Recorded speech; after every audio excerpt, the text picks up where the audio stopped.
पराई बेटी।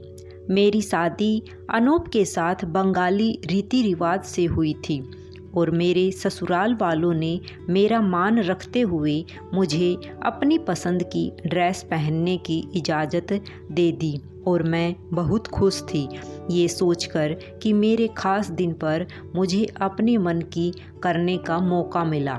मैंने भी उनके हर रीति रिवाज को सर आँखों पर लिया और डोली पहुँचते ही सारे रीति रिवाज अच्छे से निभाए। एक दिन मैं अपने मायके गई हुई थी तो देखा कि पापा दिन पे दिन कमज़ोर होते जा रहे हैं और कुछ सोच में डूबे रहते हैं। तो मैंने माँ से पूछा और माँ ने कहा, पता नहीं, जब से तेरी शादी हुई है कुछ खोए खोए से रहते हैं। शायद बहुत मुश्किल होता होगा अपने दिल के एक टुकड़े को एक ऐसे हाथों में सौंप देना जिनको वो अभी अच्छे से जानते भी नहीं थे।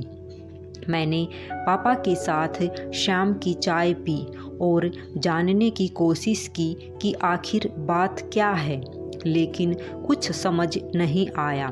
अब मेरे जाने का वक्त हो गया था और अनूप मुझे लेने आ गए थे।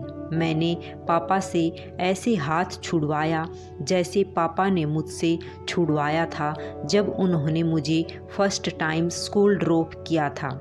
मैंने पापा को कहा कि मैं जल्दी ही आऊँगी मिलने और मैं चली गई। कुछ दिन बाद मेरे चाचा का मेरा हाल चाल लेने के लिए फ़ोन आया तो उन्होंने मुझे बताया कि मेरे पापा अभी तक ये एक्सेप्ट ही नहीं कर पाए हैं कि मैं अब पराई हो गई हूँ और उनके साथ नहीं रहती। वो आज भी रोज़ शाम को मेरे स्टॉप पर जाते हैं और मेरा वेट करते हैं, जहाँ से मैं और रोज़ वो शाम को एक साथ घर जाते थे जब मेरी बस मुझे वहाँ उतारती थी। ये सुनते ही मुझे समझ आ गया कि वो ऐसे क्यों हो गए हैं।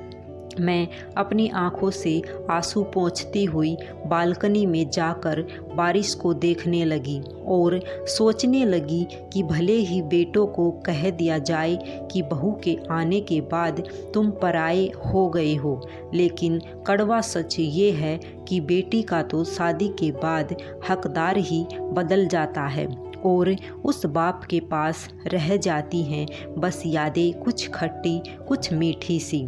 सभी को राधे राधे।